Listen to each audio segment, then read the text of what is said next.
Welcome back to Taupo, New Zealand. We're at the business end of the A1GP season. Things are about to get much more serious as we embark on the first race day of 2007. $12 million spent on this circuit to get it right for this event.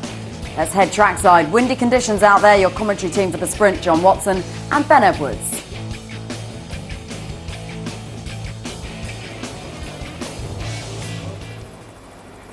So various modes of transport have been used by fans coming in today. But just looking back at that qualifying session, John, great effort obviously from Germany, from France and New Zealand, but a bit of a surprise as well to see Netherlands right up there in fourth position and Switzerland with young Sebastian Buemi fifth quickest. Yeah, I mean, the qualifying throughout was extremely close. At one point during the pre-practice on Saturday morning, we had 16 cars covered by a second. By the time we got through, the end of qualifying was down to about 10 cars covered by a second. Extremely competitive, and it only took a couple of tenths improvement over a run to see you gain maybe a couple or three places on the grid.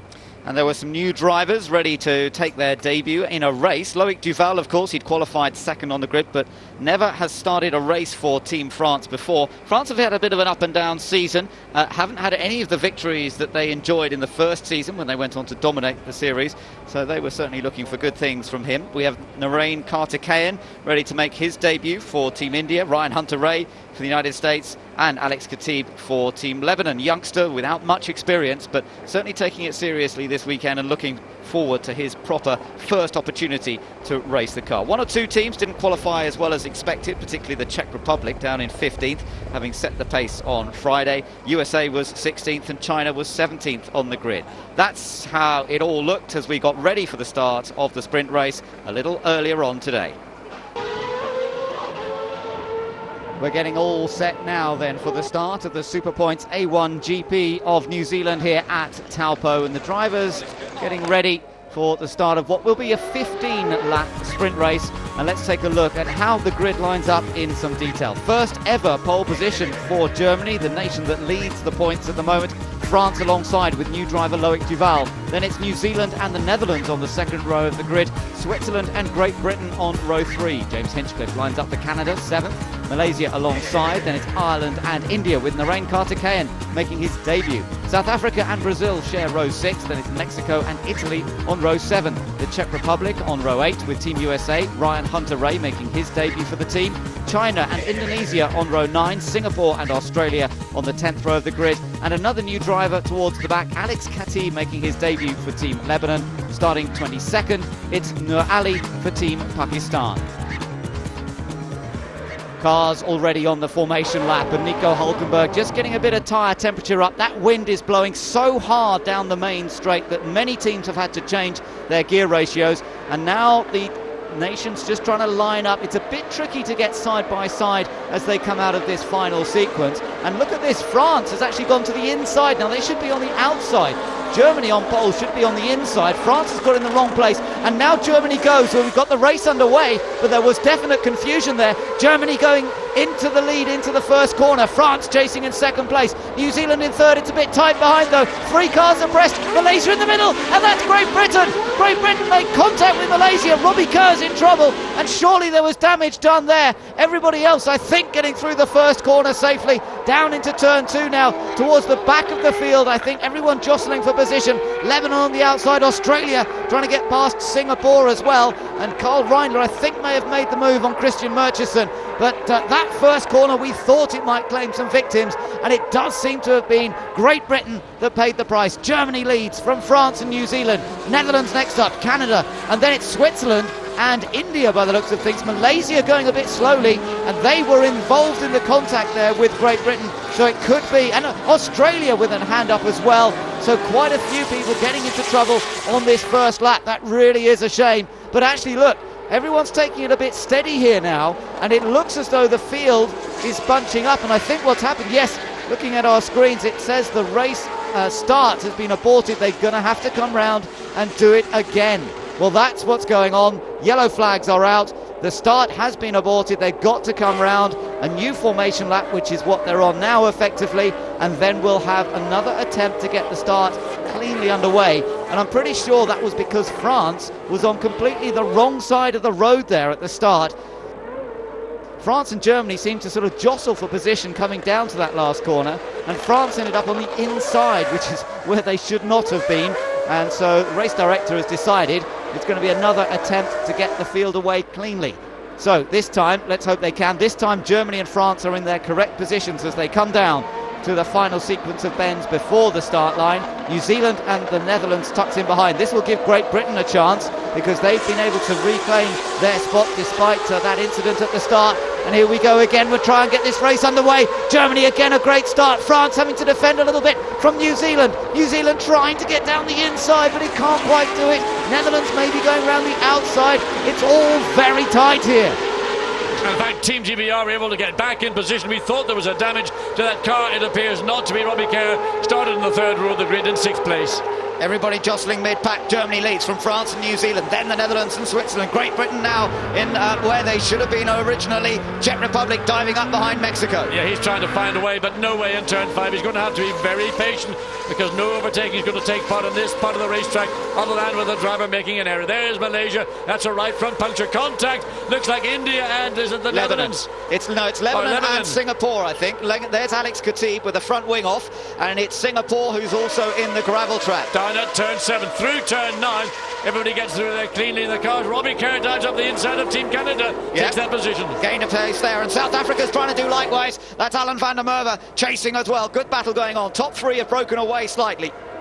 And it's Germany that leads from France and then New Zealand. Gap back to the Netherlands. And now look, Great Britain ahead of Canada, with South Africa in there as well. Robbie Kerr takes a bit of the grass on the inside of turn 12. That sort of slightly unsettles the car. Watch now to see what happens behind Kerr, because 2 cars, Canada and South Africa, are trying to make a pass down the inside. Big lock Kerr up. locks it up. Yeah, he really locks it up, and Canada's got the place back, and Robbie loses that place to South Africa, I think. But now he's back on the inside for turn 2 and claims it back. So battles going on, and that's the battle going on for 8th, 7th, 6th, 7th and 8th place. But look, Ireland now wants to be in the mix, as does Brazil. Italy comes around the outside. They're going to go round the long way around turn 5. Takes one position away from Brazil.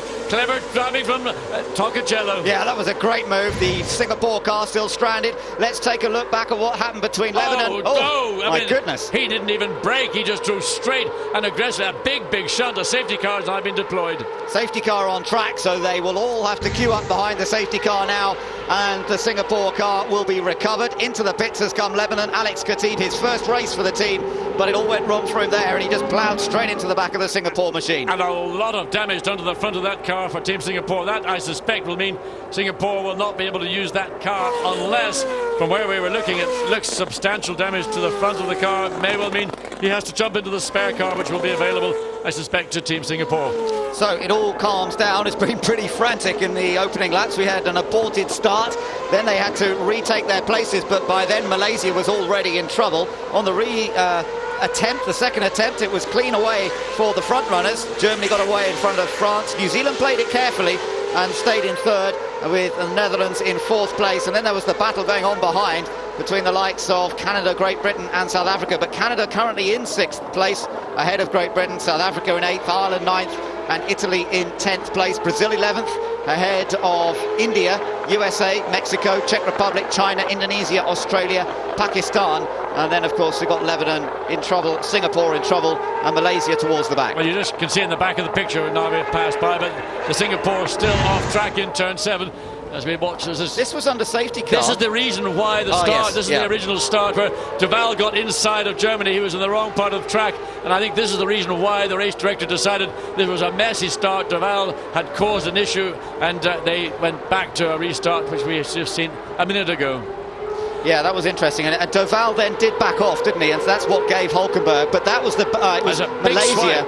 Well, it was Canada dived down the inside of Malaysia, which forced Malaysia wide into the Team GBR car. Yeah, take another look at this. New Zealand covered, but a bit further back, you've got Great Britain around the outside here, coming round. That's the second restart. Second start, Look, Khatib comes down, locks up, launches himself into the back of the Singapore car. Now, the damage I saw at the front, in fact, was probably more to do with the colour scheme of the Singapore car. A lot more damage done to the rear of the car. And finally, Christian Murchison gets out as the truck, which is about to pick that car up and pull it away to safety. Still under safety car. These very high winds are having an effect not only on the cars but on our coverage as well. We're not able to put the high cranes up to give you the big overhead shots, I'm afraid, because the poor old cameraman will be waving around in the wind too much. But nonetheless, we'll keep close track on what is going on. At the moment, we've got safety car, 11 laps to go, and it's Germany leading from France and New Zealand. It's 11 laps to go, or 15 minutes and 15 seconds, because this race is a time race as well as a distance race, whichever comes first. And there is part of the element of that front wing is hanging down, so that is an issue which Team GBR will have to keep very close eye on. Also, from the steward's perspective, that will be also under investigation to ensure that if they deem that to be unsafe, they may well ask the Team GBR car. You can see the outside wing where it attaches to the mainframe. It is broken, it is hanging on the ground, and that may mean that that car has potential black flag. Yes, interestingly, there's Christian Murchison walking away, poor chap, but it's not gone well for him. But the Netherlands have got the fastest lap on lap 2, so it wasn't Germany, France or New Zealand who were top 3. It was actually Netherlands in 4th place who set the quickest lap before the safety car came out. So the field still under the safety car, as Team Singapore's car is now being craned away. The car is swinging, you can see it swinging about. You've got to try and keep that car steady, chaps, because you'll do more damage than it already has got. Yeah, well, hopefully they get the car out of the way. Marshall's doing a fantastic job here this weekend, but we've seen there are problems for Great Britain. Let's get down to the pit. Simon is with James Robinson. James, we saw Robbie take quite a big hit at the first corner. What's the damage to the car? Obviously somebody else hit him. He's obviously got damage to the left front wing end plate and to the main plane. Obviously if we pit now we go back too far, so we just got to stay in there, see what we can make from this. Thanks, James. No problem. So James Robinson, actually engineer for Team Great Britain. That was the incident where it all happened. He was well on the outside, but with Canada squeezing through on the inside, Malaysia just sort of ran wide into him. Yeah, it was really the sandwich that Malaysia was the meat of the sandwich. So Robbie Kerr on the outside, really doing nothing wrong, just got clipped by Malaysia, having to take avoiding action for Canada's move. An aggressive move up the inside, but a fair move in all fairness to Canada. So we have 10 laps to go, or as you say, 13 minutes, but the safety car still on circuit. I would imagine that the lights will go down, because looking across from our wonderful vantage point here at Taupo, we can see that the Singapore car has been cleared well out of the way now. Our view takes in virtually the whole circuit, and indeed from many of the spectator seats around this track you can see the entire layout, so different to many circuits where you can only see one corner perhaps at a time. Yeah, so pretty much a natural amphitheatre, except for the exit of turn 9 up to turns 10, which is really just a little more than a curve, then the hairpin bend at the top, which takes the cars back onto the long straight. So it's a great viewing area, and in fact from our commentary position we were able to see pretty much all of the racetrack, and occasionally we sort of jump up and down in excitement because we are seeing something that hasn't yet come up on screen, because that's the visibility that we've got from the commentary position. Helicopters up there, he's managing to deal with these high winds, but I expect the helicopter's being blown around a bit as well, and we're now getting ready for the safety car to come in. It will be in at the end of this lap and we'll be racing again. So it will be Germany trying to protect that lead position from France and from New Zealand. It's really a matter of just everybody getting through the final turns 12, 13 and 14 as the safety car peels off. The pit lane entrance is literally as you come out of turn 12 to your right, so no racing can get underway until that car is off track. And then no overtaking is permitted until you go across start-finish line. So that does give Germany and Nico Hülkenberg an advantage, and it's a frustration for those behind. Of course, he also is the driver that controls the point at which he then gets on the throttle, so he does have that little advantage as well. Watch for the safety car now to peel off into the safety, into the pit lane now. Nico Hülkenberg gets on it. Loic Duval right with him though, not giving Germany any slack whatsoever, and New Zealand equally on the top 3 cars. No one gained any advantage or lost. Yeah, somebody ran a bit of dust. Here's Ireland having a look. No, sorry, Great Britain. Is that trying to have another little look up the inside of Canada? It was. Robbie Kerr looked down the inside, wasn't close enough up. He's got South Africa shadowing every move, so he's got to be careful. And mistake will have South Africa taking away current 7th place for Team GBR. Ireland itself has Italy right behind, then Brazil and India. Narain Carter-Cairns at the back of that little Q2. Remember, we saw Enrico Tocacello make a great move around the outside to get past Brazil before the safety car came out. China's on a charge, trying to get past Thomas Enger of the Czech Republic. Great Britain with that damage to the front wing, remember, coming under more pressure from South Africa. And then behind South Africa, it looks as if you've got, I think the Lebanon car might well have been between those 2 cars. Right, well, of course, he's a lap down. So here comes Vandermerber looking down the inside. Not quite close enough He's got the quicker car, clearly he's got the quicker car, but he held a line, a very tight line, didn't get the drive off the corner, so he's not in position as much. We've seen already power boosters already being used by New Zealand, by Great Britain. Great Britain's got one remaining, and South Africa running just behind, equally only one remaining. Lebanon getting out of the way. He's the lapped car here, but he doesn't get out of the way for Italy, so Ireland are able to make a little bit of a break here. Alex Khatib's trying to desperately get out of the way, but it's a hard section to move offline, and now finally they're able to get past him. South Africa again had a little attempt, and Brazil looking to go through. India getting past Lebanon now. Loic Duval just ahead of Team USA, with Ryan Hunter-Reay making his debut in A1GP. Well, for Lebanon, when they had that pit stop caused by the accident with Singapore, they should not really have been involved in the mix whatsoever. Khatib or the team should have instructed them just get out of the way. There's a race going on. Let everybody else who is actually ahead of you on the road clear, and don't stay anywhere near them. South Africa's got past Great Britain. South Africa has gained that position now, so they are up into 7th place. Team Ireland just a bit further back there. And Italy squeezed alongside Ireland going into turn 8. Did it stick?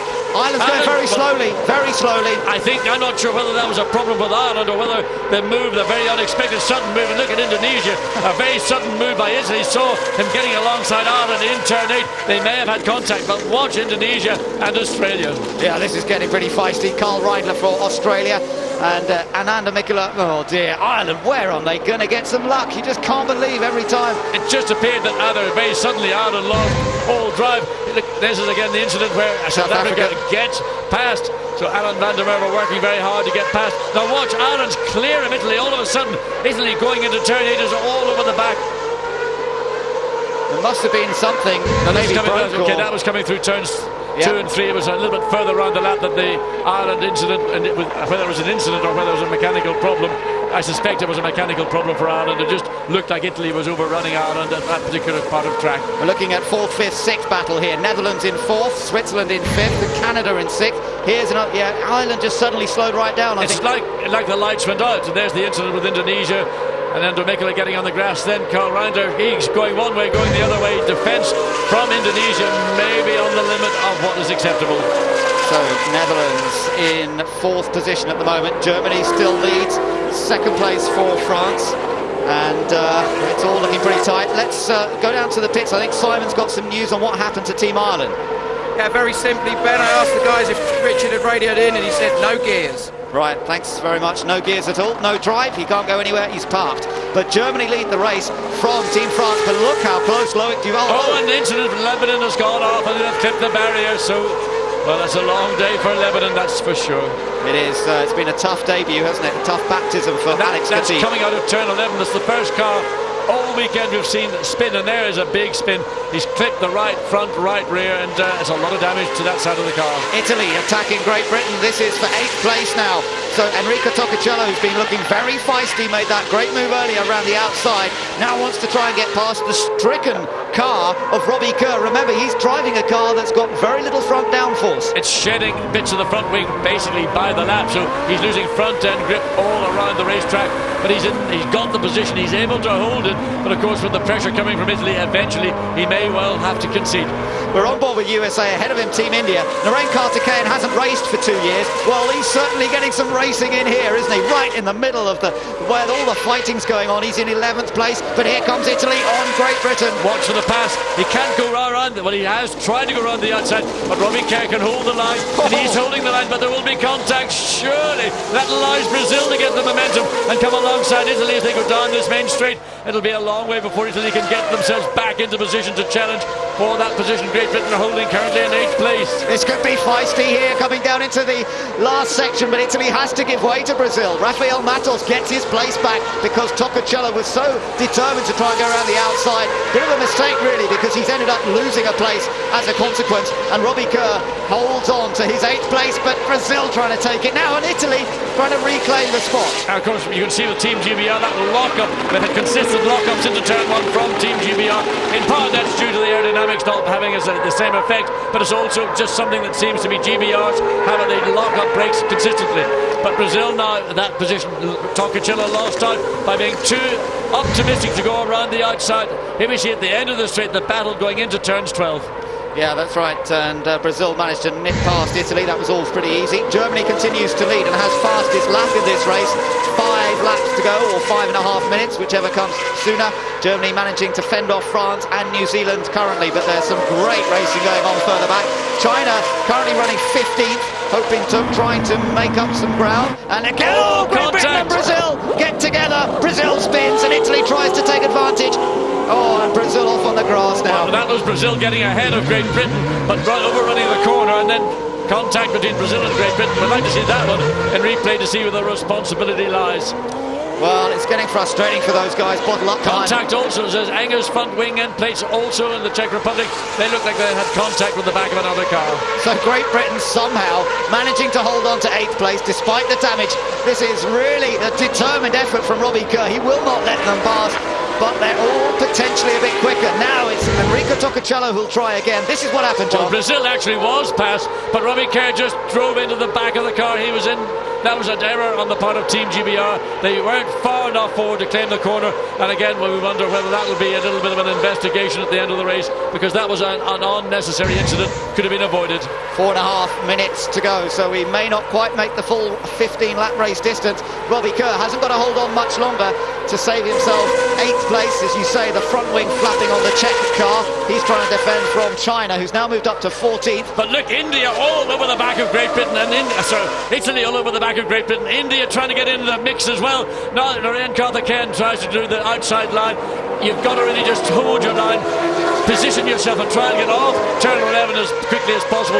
The long way around is not going to get it done this afternoon. This is a fun battle for these guys. You've got the USA and Mexico in there as well. Ryan Hunter-Reay, he's getting a pretty tough baptism in A1GP. He's now got to protect his position from Mexico, and Mexico having a bit of a go, but he can't get alongside. You could have seen that Mexico was lining up to put themselves on the inside into turn 12, but not sufficiently far forward. Watch for the lock-up again from GBR. Look, his left wheel virtually flat spotted out of all conditions. Italy again under the rear wing. Here we see further action going on. Indonesia and Australia and the Czech Republic, they're battling with that front wing, losing downforce all around the track. Yeah, so Indonesia has now moved up, I think, to 14th place. Italy still stuck behind Great Britain. India trying to join in the fun and games once again. Still, somehow, Robbie Kerr is fending them off, but can he hold on with 3 laps to go or 3 minutes? It's going to be pretty tight, whether it comes to lap distance or time distance.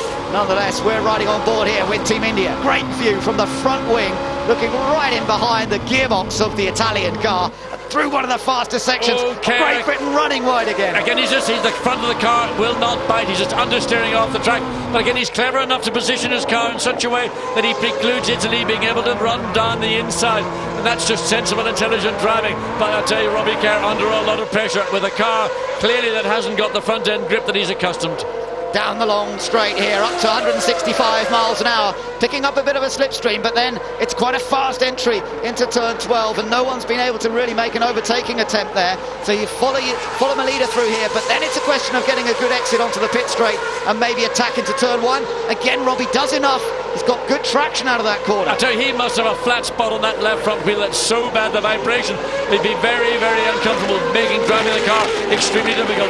Italy again applies the pressure through turns 2 and 3, coming up into turn 4. The difficulty is each corner flows into the other. It doesn't allow you the opportunity to get alongside a car. The first chance arises, and it's a very slim one as the run down into turn 7. It's a big, big risk to try and go down the inside of anybody, and the gap again you can see between Great Britain and Italy is too great.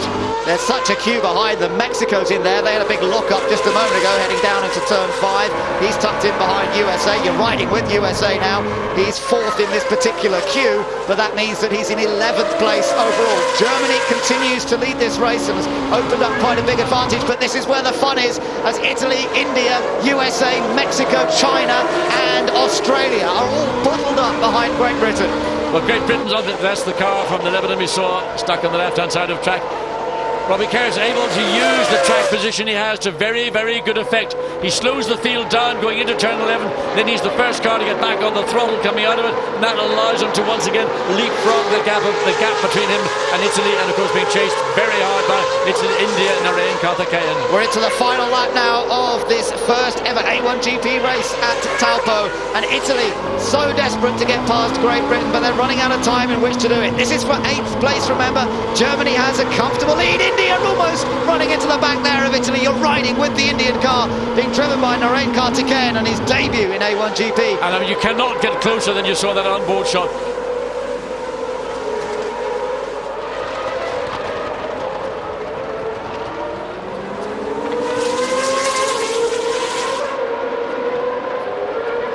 Here is Team Germany, and Nico Hulkenberg is going to take his first win in a sprint race, but his third win of the season. The points leader adds to his points tally. Beautiful drive by him. Second place goes to new boy Loic Duval for France. Third goes to host nation New Zealand. Fourth, the Netherlands. Fifth, Switzerland. And then sixth, Canada. What's happening here, John? Well, there's still Robbie Kerr holding that position. He's still holding the 8th position from Italy. Italy can't do anything, but Robbie Kerr locks it up coming into turn 12, but he gets it back in control. Italy, can they dive down the inside into 14?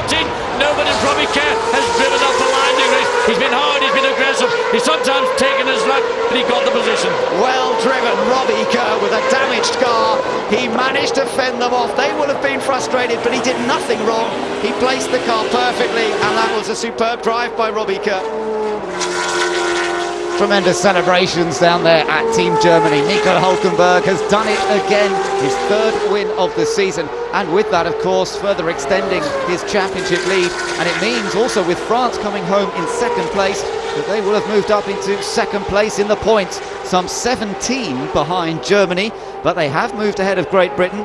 Robbie Kerr failing to score there despite fending that 8th position off for the entire race distance, but what a superb effort by Team Germany's Nico Hulkenberg.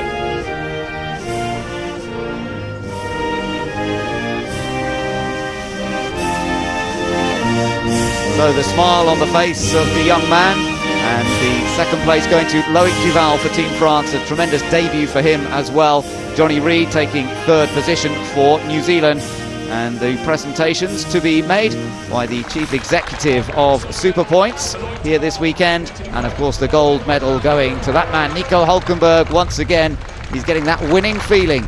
And Team Germany definitely easing ahead in the points battle of A1GP. The first start wasn't good, but the second one there was no problem. There was a good start for me and good for the others. And in the beginning I had a bit of a problem with my car, and Loic was putting me under pressure, but then it got better and better. And now I'm happy.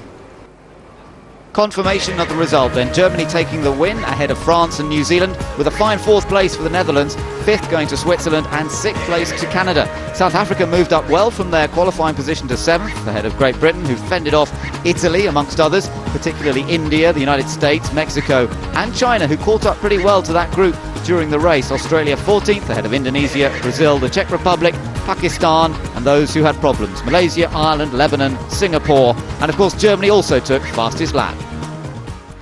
Uninterrupted race action, your commentators John Watson and Ben Edwards.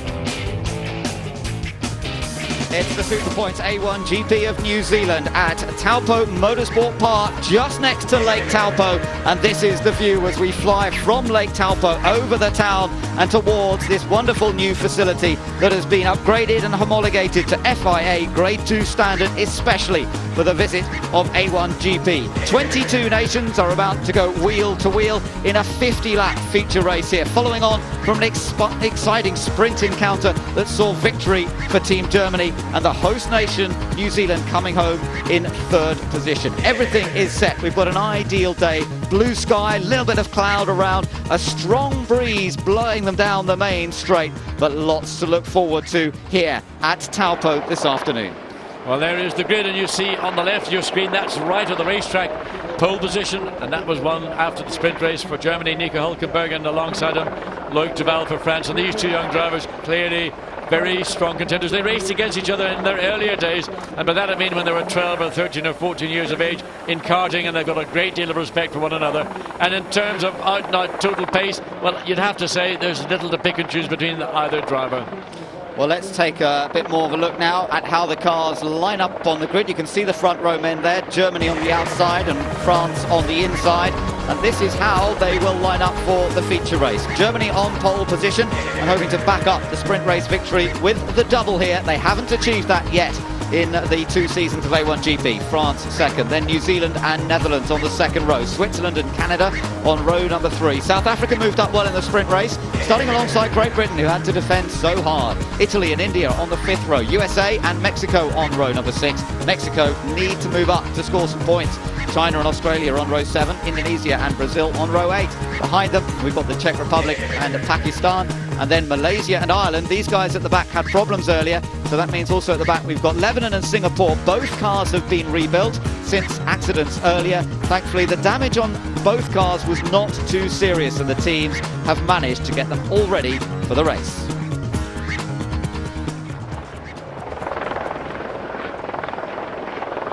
The grid is beginning to clear now. We're into the final countdown towards the start of the feature race. You can just see David Sears walking away from Team Germany's car. He's looking after the engineering for both that car and New Zealand's. And Robbie Kerr, what's he going to be able to do in this feature race? Well, it looks like he's got a fresh set of rubber on for a start off, and Robbie Kerr, who dragged that car around and managed to get an 8th place finish with a car that had a lot less downforce in the front than it would normally run. But Robbie Kerr's just going to be a little bit patient and really think about the strategy between laps 8 and 20, the mandatory pit stop. It is a 50-lap race, depending, or 70 minutes, whichever comes the sooner. So I think Robbie Kerr needs to be in contention, but he has to be patient and not be aggressive. Though in fairness to Robbie, when he got clipped in the outside of turn 1 at the start of the sprint race, he was the victim, he wasn't the perpetrator of the crime. Team France with Loic Duval to start his first feature race for the nation that won last year, with Alexander Premat and Nicolas Lapierre sharing driving duties in the first season of A1GP. Nicolas Lapierre's had a pretty strong season this year, but qualifying up to now has been a bit of a problem for the French team. They seem to have got it sorted for this weekend, and he's going well. So Germany and France will start up on that. Pride of your nations, start your engines. So it's time to get those engines fired up and for the teams to really prepare now. Let the drivers get on with it. The starters engaged in the back of the gearbox, and South Africa there, Alan Vandermerber getting ready for his second feature race. He had a good run in Indonesia, John, but they ended up with electronic problems on the gearbox, so he was never able to convert a good run into points at the end of the day. No, but Alan Vandermerber has looked very strong at different points throughout the 2 days of running, now into the third day with the races. So Alan Vandermerber starting 7th on the grid in the 4th row, and again in a similar situation to people like Team GBR, Robbie Kerr, and also Narayan Karthikeyan, who's back on the 5th row of the grid there. We look at Narayan Karthikeyan in that car, starting now in a much more familiar guise to that he's done over previous years. That's the standing start. All set then for these cars to go away on the formation lap. Team Germany to lead them away. They have a 17-point advantage in A1GP World Cup of Motorsport. But can they do the double here? And what about the Black Beauty in New Zealand on home turf? We've never seen a host nation win on home turf. Could it be the day for New Zealand to break a new record in A1GP? I think everyone's away safely, including those from the back of the grid, and they're having to start around the last corner. Yes, I just watched Singapore and Lebanon as they made their starts, and Singapore certainly lit up the rear tyres just to get a feel for that part of the racetrack, and of course immediately going straight into turn 14, the final turn onto pit straight. He could easily still be in first gear, wheel spinning as he starts to turn the wheel, so it may be a case of short shifting from first to second to guarantee that he gets traction and doesn't find the car getting out of shape. Yeah, difficult start for those guys at the back of the grid here, being around a fairly tight corner, but they're going to have to deal with that. And Team Germany just leading them around, beginning to just bunch the field up already. This is going to be a standing start, remember, unlike the rolling start that we had earlier on. Team GBR, 8th place. That's what they managed to protect in the first race. That's where they'll be starting this second race. Overtaking, as we've seen, is going to be very difficult, but there will be opportunities, I'm sure, on the opening lap. Well, there'll be lots of action, no doubt, into turn 1, but that'll be a big mistake because turn 1 inevitably will claim a victim or two. And Robbie Kerr, for example, in the start of the sprint race, tried to go around the outside. Very, very realistic opportunity of making up positions, but unfortunately he got caught by a car diving down the inside, collecting Malaysia, which then bumped Malaysia up into Team GBR. That's the penalty of taking the long way round. But if you can avoid all those incidents, there are benefits to be reaped. Great to see the cars as they pass beneath the grandstands that have been erected here this weekend. Some 25,000 grandstand seats, all put together in a very short space of time. And New Zealanders getting their chance to see A1GP cars in action on their soil for the first time. 22 cars, 520 brake horsepower under the right foot of each and every driver, boosted by another 30 horsepower. They'll have 8 power boost opportunities in this race. 1 or 2 of them may use them at the start. So the field is already making its way onto the grid, and we've got Nico Hulkenberg already coming up into a start position, the pole position. and the final cars are still making their way down the main straight, coming into now turn 12. So it's going to be a little bit of a wait for the field to get finally into position, and particularly those cars that are starting before they come to turn 14. They're sort of going to be wondering, where do we look for the lights, or will you just take the lead off the cars ahead of us? So everybody getting into position and making sure they're in their right grid position on the white markers, not the yellow markers. It's the white markers that indicate the correct grid positions for this one. Last few cars in place. Lebanon is stationary at the back. We're all set to go. 50 laps of the Taupo Motorsport Park ready to go here in New Zealand as Team Germany look to make it 2 out of 2 this afternoon. Waiting for the lights to come on. The red lights are on. The engine revs build. The lights go out. We're racing. Team Germany makes a good start, but so does Team France. Germany's going to try and shut the door, and he does. Hulkenberg gets across. France in second. New Zealand in third. The Netherlands in fourth. Now watch behind. South Africa very wide. Indonesia very wide as well. And Vandermerber just saved it. Miracle upon miracles. Everybody got through turn 1. No contact, but South Africa round the outside in turn 3. Has he got room to get past? He's got past Team GBR. Team Ireland went off through turn 2 there. We're at the back pretty much anyway. And somebody else off through turn 3, but I can't see who it is at the moment, as the race leader, Team Germany, getting away. Oh, Ireland getting into trouble there, but got it back again. 3 abreast coming down into turn 7 as the field now piles out of turn 7 through the fast left-hander up to turn 9, and it's Pakistan at the tail of the field, only coming out of turn 5. They've gone off track also. So Pakistan at the back, but no other problems really amongst the front runners. Canada under its pressure. South Africa trying to go around the outside here. John, what a move by Vandermerber. Goes around the outside of Canada. Can he hold it? Yeah, pretty good. Well, South Africa was one of the drivers, one of the nations we thought might make some progress. Remember, they started on the 7th position. They've already made up 2 positions in the opening lap. And there's a battle behind as well. Canada and Great Britain side by side. Robbie Kerr makes the move. That was a brave move. That's the first overtake we've seen in the A1 cars at that corner. And 2 drivers that are as tough as little nuts. But look, defence from Germany. They're having support coming from New Zealand behind, but it is France really putting the pressure on Germany. New Zealand doing the same behind France, and kicks up the dust as he goes through turn 3. Germany did, Nico Hulkenberg reported that in the early laps of the sprint race the car wasn't as good as he would like, and France certainly able to push him very hard at the moment. Yeah, the reason for that in part was that they had a new brake in the car. They hadn't got those brakes fully bedded in, so it took about 3-4 laps before he got the brake comfortable, and then he was able to pull away fairly comfortably from France. He's beginning that process once again, going through turn 8 up into turn 9. Yeah, he was very quick out of turn 7, managed to open up a gap. You're looking at Canada there as James Hinchcliffe tries to recover some lost ground, but Great Britain is now the one putting pressure on Vandermerber. These 2 drivers, both former British F3 champions, and they're going wheel to wheel up at turn 11 as Vandermerber tries to protect his position. That's 7th, Great Britain in 8th, Canada in 9th, and India in 10th. So there's the snake of cars coming down the main straight. It's all beginning to file out. Comfortable. Well, you can say comfortable, of half a second's comfortable for Germany right now, but Loic Duval is not giving up. He looks to be stronger here at the end of the straight and through these final corners than they are around other parts of the circuit. So across the line they come then, 2 laps completed. It's Germany from France, New Zealand, Netherlands in 4th place, Switzerland 5th, Italy in a strong 6th ahead of South Africa 7th, then Great Britain, Canada and India. Just outside the top 10 is China, who got past the United States on that last lap.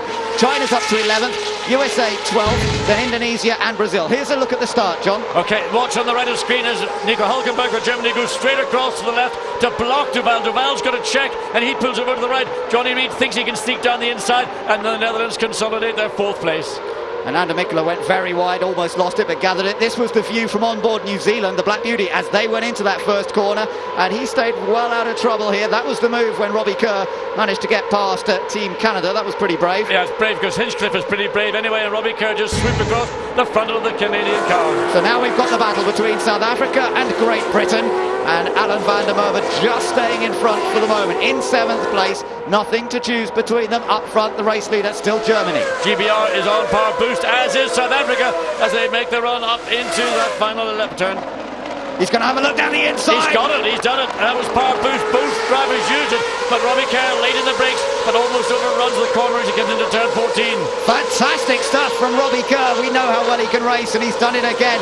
Past Vandermerber. And in the process, he's recorded the fastest lap so far, 1:16.183 in this 50 lap, 50 feature race. Thomas Enger for the Czech Republic there was having a little look up the inside of the red and white Indonesian car. Behind him he's got more red and white, but it's got green on it too. It's Mexico. Salvador Duran struggling a bit. He's down in 16th place. Australia 17th, Singapore in 18th, then Ireland, who had a mishap on the opening lap, down in 19th place ahead of Malaysia, Lebanon and Pakistan. So things are beginning to gradually slow down. The gap between Germany and France recorded half a second to come across start-finish line. But it appears to me that there's parts of the track France are very, very strong, and particularly at the end of the straight through those final three sequence of corners. But the gap, looking as they go up into turn 11, beginning to open up once again in the favour of Germany. Yep, so Germany has control in the early stages here of the feature race. There, you can see how he's opened up the gap over Team France, and you know New Zealand's getting closer to the back of the French car now. That's opening up the battle. But Nico Hülkenberg, look at him, smooth and tidy. Duval a bit more aggressive over the curves. Italy bouncing around. Great Britain keep an eye, see whether he can now catch it. Italy and India closing up to the back of Canada. The Indian car looked like it wasn't quite as easy to drive as the others around. He was a bit wider on the exit of 12 and having then to compromise to get back through turn 14. A brief glimpse of Brazil. They're running in 13th place. The Czech Republic did get past Indonesia on that last lap, so that put them into 14th position. New Zealand are feisty third place, just 1.5 seconds off the lead and chasing after second placed car of Team France and Loic Duval. Well, Germany is beginning to eke away. That gap is now up to a second, so in the one lap Germany managed to pull half a second on France, who are now really under pressure from New Zealand. As you see the exit of turn 9, look how close Reid is to the back of Team France. South Africa has a drive-through penalty. We've just seen the scroll come up on our screens. Drive-through penalty for South Africa. I don't know what that's for, but it means that they will lose 8th position. Great Britain had got past, but that means that they will lose 8th place. Power boost being used by Switzerland, currently in 5th place, and they're running directly behind the Netherlands. 0.3 of a second. There you can see the cars as they file into turn 12. There's the car that's going to have to make the drive-through penalty. That's the South Africa car. He's coming in, yes, straight away to take that penalty. He'll go down the pit lane at 60 kilometres per hour. It's a short pit lane. It's a big penalty, but maybe a lot less than would be another racetrack to revisit. Oh, that's going to be so painful for South Africa when they look to have a competitive car here. And whatever the problem was, he's got to do the drive-through penalty. And unfortunately, that's going to put them way, way down the order. Germany now has reclaimed that fastest single lap that had been originally Great Britain. Now 1 minute 16.069. The gap up to 2.1 seconds. Germany have done what they did in the sprint race. They've found the pace. Nico Hülkenberg's in total control of this race. The second place battle between France and New Zealand, with the Netherlands just tagging along behind, followed by Switzerland, is really the heart of the battle. Here's one further down, Team USA and Brazil. They're battling for what is 11th place. Yep, that's right. We've got Ryan Hunter-Reay driving for Team USA. It's his first A1GP event. He's got Rafael Matos behind him for Brazil, but Matos is the one with his mirrors full because he's got the experience. Thomas Enger, there he is for the Czech Republic. He's trying a few different lines here, trying to go one out of turn 11 onto the long half-mile long straight that's also used for drag racing, and now the Czech Republic car getting very close. Yeah, defence from Brazil going round the outside. Can he get it? It's very difficult to go round this, but Matters may be compromising. As is Thomas Enger for the Czech Republic. Pitch flag off Brazil's car. The front wings come off the Brazilian car, but I think the Czech car is still in one piece. It looks to me to be undamaged, but Brazil, if they try to break in the normal pace, is going to go pretty much straight on. India, now, I don't know what India, oh no, Mexico, sorry, trying to get past Indonesia, that is, in the background. That's for 14th place. Whoa, here we go. You've got no steering, Matthias. Did no one ever tell you left your wing back in turn 12? Well, down in the pits, I think Simon's got a bit of news for us. Simon Hill. And the reason that South Africa got a drive-through penalty was for a false start. Great, thanks for that. We're just looking at a replay of how Brazil lost their front wing. Here you go again, John. No chance. They were both too quick into the corner, but particularly in Brazil, you can see bangs, bounces down. There may be damage to the left side front of that front wing, and the wing end plate on Czech Republic's car hasn't shown to date, but it may come up later in the race. There's Brazil falling over, trying to get out of the way on the grass. Singapore, Ireland now trying to take advantage of the slow Brazil car. Yeah, there's nothing that Brazil can do about it. There's the debris, and the others have got to be a bit wary through there, not to run over bits of carbon fibre. Indeed they do, and that's a substantial part of carbon fibre at the side of the track, but looks like part of the brake duct as well, lying in the middle of the racetrack. So Germany have a big lead, but behind them it's very close. France, New Zealand, then Netherlands, Switzerland, Italy and Great Britain. Great Britain making a little bit of a move. on the inside. He seems to be from quite a long way back, but Robbie Kerr, he doesn't need much opportunity and he'll go for anything, and he nearly went for it there. Well, he's very, very good in the brakes. He's late in the brakes. We saw that. He was the first driver to make an overtaking manoeuvre down the inside into turn 12, and he made that pass on Canada. One of the marshals bravely running out to pick up the debris down at turn 12, so hopefully that will be taken out of the way. Yep, good job again by the marshals. They've been fantastic here this weekend. Yeah, there are waved yellow flags on the entry to turn 12. Drivers are required to slow down. Now, slow down for a racing driver is probably checking your speed by about 5 miles an hour. So Italy, the one who's got some pressure on from Great Britain. Fastest lap though to the race leader, Team Germany. New Zealand very much in the hunt. Would love to get past that French car quickly before the pit stops come along, but I think he may have to wait until we're ready for pit stops. We're almost into the area when pit stops can be made. 7 laps have been completed so far. This will be the 8th lap, and then the pit lane is open for pit stop. So then we're going to see some fun and games as ever. Drivers are a little bit wary coming through those last 3 corners, because when Czech Republic and Brazil went across the grass, it dragged a lot of the dust, the very dry earth, on the side of the circuit, onto the circuit. So again, caution being required. Once you've been through it, then you know what it's like, and it's only going to get better by lap. India now up into 9th place, China in 10th as a result of problems for others, but they're into the points. Germany's getting ready for its pit stop. So they're going to be coming in very early. As soon as the pit lane window, the pit stop window is opened, it's Germany who are going to bring their car in. They have a 2.9 second advantage at the moment. So this is a very, very early call indeed, maybe an opportunistic strategy from Germany to make that pit stop. Look how good the car looks. He can come through turn 9, fully committed in the car, 100% with the driver, and that's all you ask as a driver, that you get that balance between man and car. And Germany clearly, with 42 laps to go, there's a battle for second place, and Johnny Reid not really able to get much closer to France than he's been, and this has been like this for the last 4 laps. Yeah, I think potentially the New Zealand car is faster than the French car, but he can't get past. That's the problem. So they're going to have to try and read their strategy carefully to maybe take advantage of the pit stop. Germany's coming into the pits. Race leader comes in. That means that France will now be on new race leader. Netherlands. Yep. So 2 of the leading cars into the pit lane already, and this is at the end. Indonesia spun. Indonesia off track, well, not off track, but certainly facing the wrong way. Germany in. I think Great Britain came in, and I think that Italy also may have come in. There's a lot of cars into the pits at this early opportunity. Come in. But that car that spun was up at the exit of turn 9. It's still sitting on the racetrack. That's the Indonesia car. It appeared to have stalled the engine as well as having that spin. So whether this will now see us that car, which is sitting on the inside of the exit of turn 9, removed, or whether the marshals, who are still yet not in attendance with that car, once they get waved yellow flags and the drivers are aware, before they attempt to go and push that car to safety. Good stops by Germany and the Netherlands. 34.4 Germany, 33.9 for the Netherlands.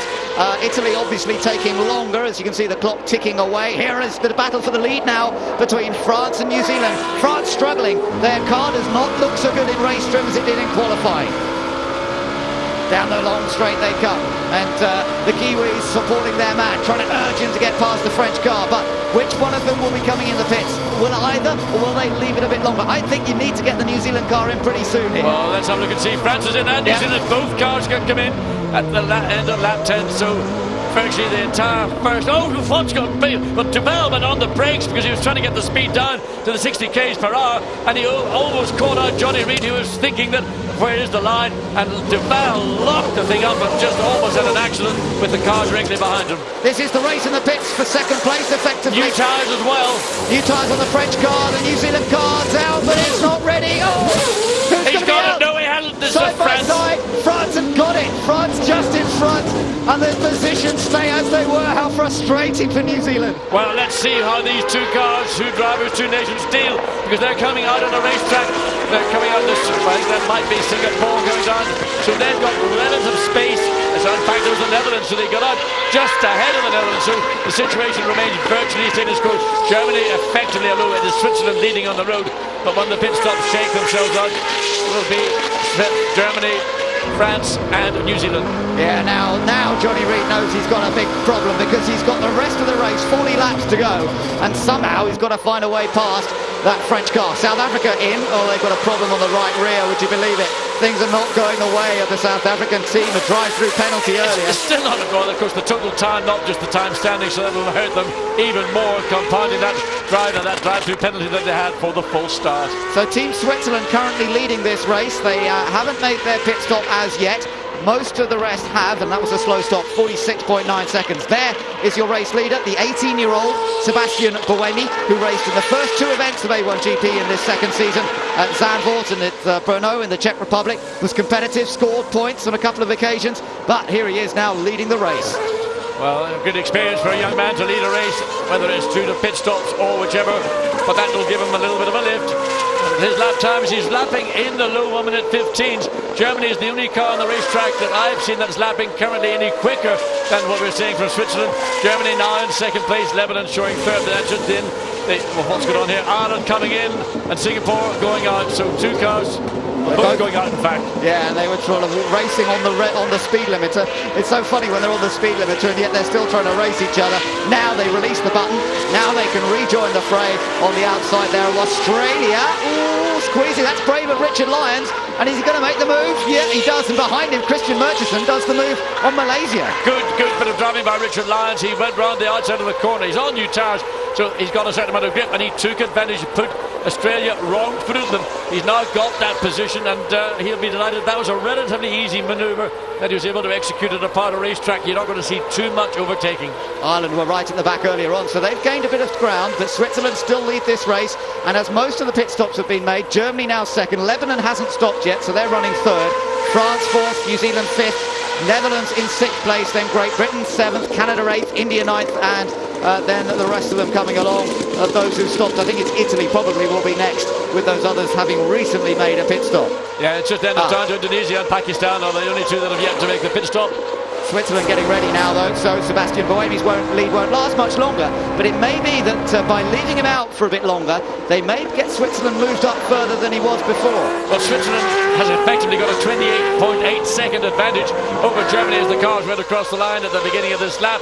Now that is not enough to ensure that he keeps the lead of the race, but it might mean that he can filter back in slightly higher up than he was prior to all the pit stops taking place. Yeah, let's see what Sebastian Buemi... Oh, he slides it big time as he come in the pits. He nearly lost the back end of the car, but he held it well, and now he's got to bring it down to the speed limit. But slow down, there's the line. You're going to get down to the speed limit. You've got to drive on the pit lane button, otherwise you'll accelerate, and that'll mean a drive-through penalty, whether you be Switzerland, Germany, France, or AL.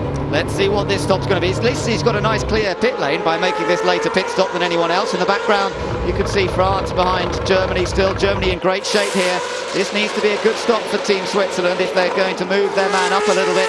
Germany comes across the line to retake the lead. Good stop.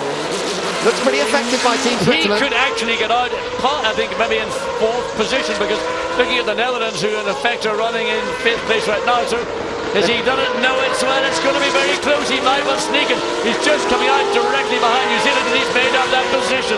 Good work. Yeah, fantastic effort by both driver and team there. They've gained the place on Netherlands, and poor Jeroen Bleekemolen could do nothing about that. The Swiss car was just too far ahead as it rejoined the track. So well done to the Swiss. Good bit of strategy. They've gained the place and they've put him up into fourth position, and he's now behind New Zealand. And Germany again now they're back into the lead. 1 minute 14.864. Another new lap record here in Taupo this afternoon. Team Germany look fantastically fast at the moment, but the battle for second between France and New Zealand, with now Switzerland and the Netherlands joining in, could go all the way to the flag. It's going to be very, very tight between all of these nations. Great Britain currently running 6th, Canada 7th, India now up to 8th.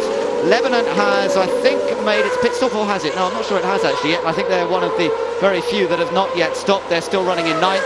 Then it's Italy, USA and China. So on board with Johnny Reid and the Black Beauty coming into turn 12. The gap between that and he should be running behind France, showing at 1.2 seconds. France, Germany's lead over France, 5.6 seconds there as France came across the line. So that's the extent of the lead margin at the moment. You're looking at the Netherlands car, the bright orange colours always showing up so well in the bright sunshine here of New Zealand. Absolutely glorious weather conditions, a strong breeze, but otherwise just perfect. And it's up now to Johnny Reid to see whether he can do something about the French car. Ooh. Well, Ryan Hunter-Reay got it right on the lock stops coming through turn 9 and had to get out of the throttle. That let China take an easy pass, so China now up to 11th, USA back to 12th. Yeah, that's woken him up a little bit. He's still there, hasn't lost any further ground, but he's got to be careful because Mexico's not far back. Ireland's moved up to 14th, so that's been some good work by Ireland, who were right at the back at the start of the race. Well, the field's beginning once again after that flurry of pit stops just to settle down. You can see that Salvador Duran for Mexico, maybe he's really woken up to the fact that he is an A1 Grand Prix race driver, not a 24-hour endurance driver. And nothing does that better than finding yourself in the midst of a battle in a single-seater race car. As we look back to battle for second, third, fourth and fifth. Yeah, that's right. This is France in second place with new driver Loic Duval. He's used to long races, John, because he races in Formula Nippon in Japan and has taken a couple of wins there. But this is, of course, his first long-distance A1GP race. Yes, it's a different car, particularly the steering weight, a lot heavier car to drive. It doesn't have the kind of aerodynamics that the Formula Nippon has in Japan. That puts a lot more stress on your neck and particularly on your forward and aft as well as the lateral. But these cars are physically heavy cars to drive. It requires a different sort of muscle package, as it were, over what he's been driving in Japan. Great Britain trying to close up that gap to Netherlands, and Great Britain one of the fastest cars on track after Germany, interestingly. Germany got another fastest lap, but after Germany, Great Britain set the next best lap last time around, and they're closing up on the Netherlands. So Robbie Kerr, finally they've got that car where they want it to be. It seems to have taken them most of the weekend to get there, but they're certainly there now. And I think a big contribution to that is not maybe that the car is perfect, but the fact that Robbie Kerr is a natural born race driver and he just loves nothing better than to stick the nose of his car up the inside of another car going into any corner on any racetrack, and he is one of the best drivers on the brakes going into a corner and keeping the car on track. Yeah, and don't forget that they didn't run the rookie session this weekend, and I think that did hurt them not to have anybody out there in the rookie session. Just put them back a little bit. Mexico, I told you, watch out USA. You've got Mexico behind you. Well, he's very close now with Salvador Duran to the back of Ryan Hunter-Reay's car. Couldn't quite challenge there, and as a result lost a bit of time. They've also got Ireland not far behind, with Richard Lyons having gained some places in this race and looking for opportunities to do more. Further back, Australia's running 14th place at the moment. Carl Reindler, he's in for both this race at Taupo and for the next race, the home race at Eastern Creek, just outside Sydney in 2 weeks' time. Just looking across to see what Richard Lyons' lap times are like compared to those around him. When he's running in the low 1 minute 16, and that's quicker than both USA, Mexico, China and in fact Italy. So Richard Lyons has finally got Ireland to a position where they've got a car capable of getting a points finishing in the top 10 for Ireland would be an absolute, well, a miracle today, and they'll take any points they can get. Long way to go still in this race. Lots can happen, lots of mistakes too are likely with the track as it is. We've seen through the practice sessions, you only need to put a wheel over the edge in a couple of key places and you're soon losing control either across the grass or hitting a barrier. On board with New Zealand, still not far behind the French car, and again potentially I think the New Zealand car could be going a lot faster, but he's got to find a way to pass the blue, white and red machine right ahead of him. Well, of course, as this race progresses, the fuel that these cars are going to carry will be diminishing, and it's going to be towards the end of the race. If you've looked after your tyres with a heavy fuel load on, then you're going to be in good shape to go for a position. Whether Loic Duval is doing that deliberately, that's why they're fairly close together, or whether he's at the limit of what he's got, and Johnny Reid, I don't know. But whatever will be, come the end of this race, 5 laps to go, there will be a battle clearly for second position of this race. We're at about 1/3 distance now. 17 laps have been completed, 33 laps remain, and Germany already has a 7.3 second advantage. We've seen no safety car interventions as yet.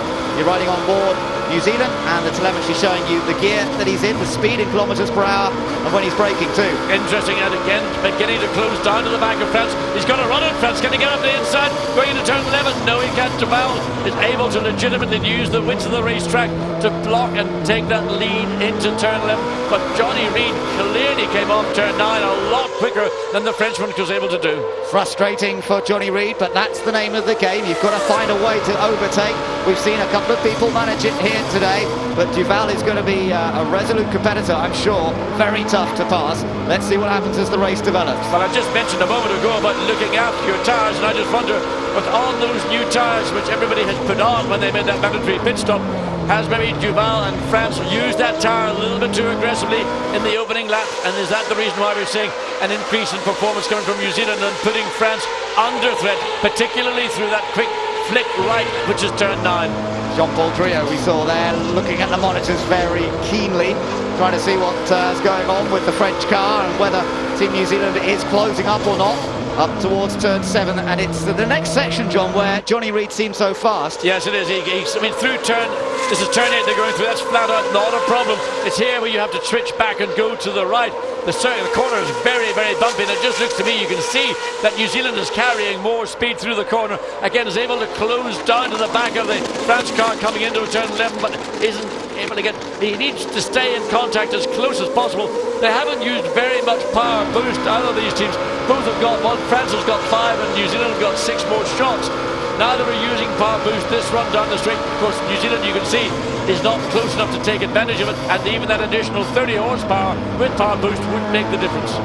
Here, Loic Duval for France keeps it tidy. He ran very wide out of that corner in qualifying, and it perhaps cost him the opportunity of taking pole position. No such mistakes here in the race so far. Neat and tidy into turn 1. But the pressure is coming, and Switzerland's hanging in there. Yeah. They're just hanging back by about a second, and I think that's intelligent driving from Sebastian Buemi. They don't need to get right under the rear wing of New Zealand. Just sit there where you are. You got the Netherlands in control behind you, so just sit and watch. There may be bones to pick up from these two cars, and they do eventually get close together, and in fact could end up contact. And behind them also, the Netherlands and Great Britain. Great Britain has closed that gap up a bit more on Jeroen Bleekemolen. Bleekemolen there driving for the Netherlands. Of course, he had a tremendous victory in Beijing in the sprint race, and massive frustration in the feature race when an accident caused by his foot slipping off the brake pedal lost him a possible double win there. And still driving very well here this weekend. Again, New Zealand closes on France. You can see the France car in the mid part of turn 11 is running wide, and I suspect what's happened is that the right front tire on the France car is not giving up the amount of grip that France need to give themselves that little bit of cushion between themselves and New Zealand. We were on board briefly with Team France there, a little bit of a slide for New Zealand, and certainly the fans are absorbed in this contest between the French car, the nation that was so dominant in the first season of A1GP, and their home nation, New Zealand, who have won 2 races last time out, 3rd already here today, but they would love to get on over the French car. In particular, New Zealand and France have had their differences in the past, and New Zealand would love the opportunity to get past, if at all possible, in the remainder of this race. Well, the gap now between 2nd and 6th place is beginning to concertina, and that's all due to the pace that France running at. Although they're running it comfortably in the 1 minute 15.6, and that's the same pace approximately as the Netherlands kicks up dust, as race leader Germany is doing. Everybody else, you sense, is able to run up to the back of the car ahead of them. These 5 cars running 2nd to 6th, and eventually they're going to get closer than they are right now. Yeah, this is going to really bunch up, I think, over the next few laps. Switzerland, the Netherlands and Great Britain all keeping it nicely under control. And if I was Jeroen Bleekemolen, I might be feeling a bit nervous at this point. You're riding with him now. Yeah, he's going to kick up the dust on the exit coming out of turn 7. Well, in fact, it wasn't. It was Switzerland did it. So apologies to the Netherlands for that. Accused Bleekemolen of running wide. It was Switzerland. Yeah, but they've got some work to do to stay ahead of Robbie Kerr, and that's what Jeroen Bleekemolen's going to have to try. His mirrors are going to be filling up. You can see, great shot, you can actually see the British car in the mirror there of the Dutch machine from the onboard camera. It was Robbie Kerr, ever opportunistic, trying to sneak an opportunity to pass down the inside, knowing full well that Bleekemolen's got his eyes arrowed in right on the back of the Swiss car. He's looking for an opportunity into a corner like turn 1. He knows it's a tough place to pass. He knows it's a place that maybe Bleekemolen or others wouldn't expect to be overtaken, but that's what Robbie Kerr is capable of doing. Now we're riding with Team France here, John. What can we assess as he's, well, we're looking at the race leader now. He's got an 8.2 second advantage over those guys who are all fighting for 2nd. Look at the gap, there it is. Back to 2nd place, Team France, 3rd place, New Zealand. 8.227 seconds, the gap 1st to 2nd, but it's only under 3/4 of a second between France and New Zealand behind them. But the top 3 cars are all running identical times at 1 minute 15.5 apiece, and then Switzerland 15.7, 15.8 for the Netherlands, 15.7 for Great Britain. They're all running at the approximate same pace, but it just depends on which part of the track they are, whether one or the other gets sort of that tiny advantage. But it's almost as if they've all gotten into a period in the race where they're sort of drawing breath, taking a deep breath and saying, "Oh, how long are we going to go? 28 more laps? You've got to be joking." It's going to be hard work for those guys. Canada still running behind. Look at the graphic here, comparing where the throttle goes on and looking at the braking as well. Netherlands and Great Britain are currently racing for 5th position. John Surtees in the Team GBR garage looking at the monitors, looking at the information screens, trying to give his driver as much help as possible. I think what's happening is that New Zealand and Switzerland are that little bit more ahead of, well, in fact they're not. As you see it on the screen, it's Switzerland, Holland, Netherlands and Team GBR are the 3 that are close together, and it is in fact the Netherlands that are beginning to be able to eke away. Just a little bit, yeah. It's just really, oh God, wheel off. That may well have been Switzerland that dropped the wheel coming out of turn 9. Behind them, Canada not that far behind. Again, Robbie's very good on the brakes there. Canada's 7th, India running in 8th place, Italy in 9th place, then China in 10th. Then you've got USA, Mexico and Ireland running in 13th position. Behind them you've got Australia, Malaysia, Singapore and the Czech Republic. South Africa, of course, have had problems here today. Let's see, again, the dust being kicked up. Well, that's coming out of turn 9, and that... I think it was actually New Zealand initially. It was New Zealand, in fact. There we see it. Yes, Johnny Reid lets it run wide and kicks up the dust, and there's a bit of a drop now forming where the tarmac ends and the dirt begins. With so much of that being kicked up, it's creating a drop-off, and you don't want to get the whole of your left rear wheel to fall off, because that will seriously compromise you, and it could see you go into a big, fast looping spin into the barrier. So New Zealand maybe just drawing breath for a moment, as you said, just waiting to see if their opportunity comes. Top speed in a straight line, that's interesting graphic, 269.7, that's for Australia.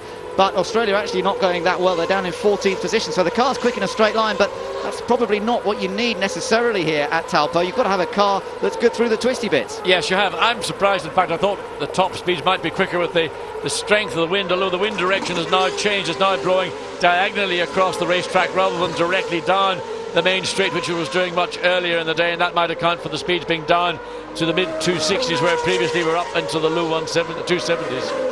I reckon Germany is just pacing themselves now to that battle that's going on for second. Meanwhile, Ireland's closed up to the back of Mexico, as you saw briefly then. And GBR, for the first time in a long time, is on power boost, trying to put themselves into position to close down on the Netherlands. So Robbie Kerr using power boost, he's got 4 shots remaining, whereas the Netherlands have got, in fact, have never used any, they've got 8. Yep, so Jeroen Bleekemolen's got plenty in reserve to protect his position. But it depends on how the car's handling as well. There's the graphic showing you how many power boosts are available. Race leader Germany still has 7 of 8. France still have 5 available. New Zealand 6, Switzerland 5. And as you say, the Netherlands haven't used any at all. Well, that's quite remarkable that now he's forgotten he's got the button, or he doesn't feel it's worth using it unless he can put himself into a position, particularly on one of the longer parts of the circuit, i.e. the 2 straights, the shorter of the 2 into turn 11, or the longer run down into turns 12. Now, Robbie Kerr's shown that he's got the pace to close up. We've seen him overtake earlier on today. Looking back now at Ireland and a move on Mexico. Did they make it work? This was for position. Richard Lyons going for it. Another good pass there by Team Ireland. That puts them into 12th. So progress coming for Ireland. Richard Lyons again saw the opportunity, caught Mexico napping as they came down the hill into turn 12, put himself alongside and really meant that there was no opportunity for Salvador Duran to swoop across the front of the Irish car. So it is possible to overtake if you time it right, if you find enough grip. Italy now on the power boost. They're in 9th place. Who are they protect? I'm not quite sure why. Well, I can't imagine why, because they're 3 seconds behind India, so there's no purpose in doing so unless there's something, a slower car that they wanted to get past. But you wanted to save all your power boosts for those occasions when it counts for position on the track, not maybe in the case of lapping a slower car. There's the battle for second place, still between France and New Zealand, with Switzerland in close attendance, ready to pick up any pieces if something goes wrong between them. And it's a tense time for the Kiwi fans. They see their man sitting in there behind the French car. They had that slightly slower pit stop, and they just weren't able to take advantage and nip past France and go after Germany. And now really their whole game plan has to be, how do we use these 25 laps to get past the French car? Now then, John's coming up to some traffic. Did that help him? It can help him, but it's a question just of where you catch it. Sometimes it's better to back off. Well, in fact, we're seeing that is the case. Lebanon pulls over to the right-hand side of the track to let this battle for all second place go through, but it's the cars behind 4th, 5th and 6th. Those are the cars where Lebanon's going to once again have to be aware that they're closing them down as they come down the straight It's going to be a little bit difficult to do so, because otherwise it'll put Lebanon once again as France locks up going and all over the shop. The pressure maybe is beginning to tell. Yeah, New Zealand's closed up in the last lap again. He's really putting the pressure on. And as you say, Loic Duval just making tiny mistakes now. And the Kiwi car looking down the inside. Is he going to make the move? Has to clamber over the curb, but France stays in second. And a good move from France. He saw what was happening. He kept his car out. He left room for New Zealand in the event that Johnny Reid was absolutely committed. He didn't want to have contact, and that's intelligent driving from two drivers.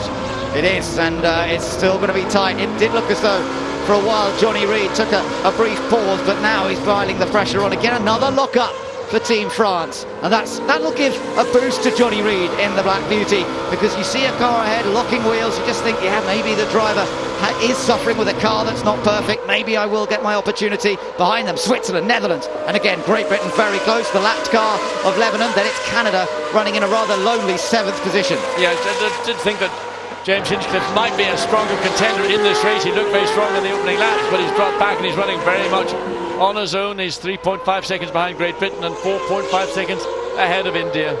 Down the long straight they come once again. No use of power boost by anybody on this occasion.